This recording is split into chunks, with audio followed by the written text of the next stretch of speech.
Hello बच्चों। यहां लिखा है a bob of mass m attached to inextensible string of length l suspended from vertical support. The bob rotates in horizontal circle with angular velocity omega radian per second about the vertical, ठीक है, about the point of suspension. तो ये जो pendulum हम लोगों के पास दिया है, it is a kind of conical pendulum. मतलब यहां कहीं पे ये सस्पेंडेड है, ये इसका वर्टिकल एक्सिस है, और ये इस तरह से यहां कहीं पे इस हॉरिजॉन्टल सर्कल पे घूम रहा है। क्लियर है बेटा? तो कोनिकल पेंडुलम टाइप की चीज दी है, और ये कंसेप्ट मालूम है जेई के लिए या मेंस के लिए, एडवांस के लिए बड़ा ही इंपॉर्टेंट है। खूब क्वेश्चन पूछे गए हैं कोनिकल पेंडुलम के, चाहे वो सर्कुलर मोशन में पूछे गए हों, चाहे वो रोटेशन में पूछे गए हों, बहुत बार क्वेश्चन आया है।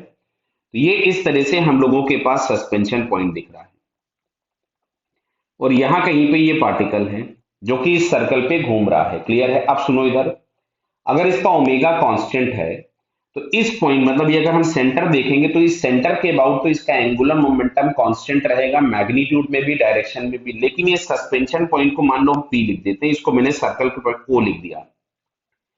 तो आपको थोड़ा सा समझना होगा। देखो, जैसे यहां कहीं पे अगर मैं आर वेक्टर लिखूं, मान लो पार्टिकल यहां पे है, तो अब की बार आर वेक्टर हमको पी के अबाउट लिखना होगा, क्योंकि हमसे पूछा गया है पॉइंट ऑफ सस्पेंशन, और इसका वेलोसिटी वेक्टर कहीं यहां होगा।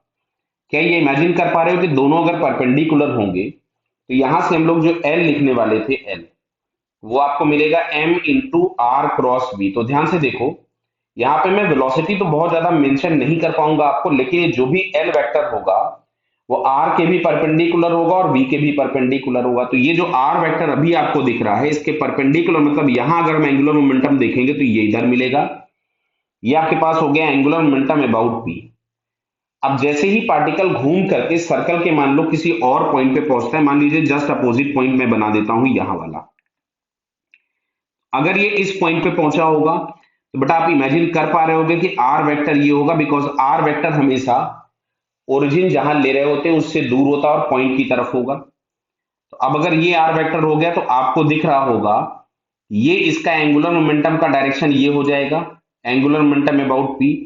तो यहां से हमको दिख क्या रहा है कि एंगुलर मोमेंटम का जो डायरेक्शन है वो चेंज हो रहा है, बट इसकी एंगुलर वेलोसिटी जो है वो कांस्टेंट दी गई है। तो एंगुलर मोमेंटम का मैग्नीट्यूड तो कांस्टेंट रहेगा, लेकिन उसका डायरेक्शन लगातार क्या होगा? चेंज। तो अब ऑप्शन पढ़ते हैं। तो जैसे पहला लिखा है angular momentum change in direction but its magnitude but not in the magnitude, ये पहला ऑप्शन ही करेक्ट हो गया। अब दूसरा चेक कर सकते थे, angular momentum change in both direction, नहीं, एंगुलर मोमेंटम इज कंजर्व्ड। अगर लिखा गया होता पॉइंट ओ, जैसे आप आगे कभी देखिएगा एक क्वेश्चन जेईई एडवांस में भी पूछा गया, तो उसने पी पॉइंट और ओ पॉइंट दोनों के अबाउट कमेंट पूछे थे। तो ओ के अबाउट एंगुलर मोमेंटम का मैग्नीट्यूड, डायरेक्शन, सभी चीजें कांस्टेंट रहेंगी, तो हम बोल सकते थे angular momentum is conserved about O. मतलब इस थर्ड ऑप्शन में अगर उसने लिखा होता कंजर्व्ड अबाउट ओ तो ये भी सही हो जाता। Angular momentum change in magnitude but not in direction, गलत हो गया, डायरेक्शन चेंज हो रहा है, its magnitude is constant. So it's first answer is correct. Clear है बेटा? Okay, all the best.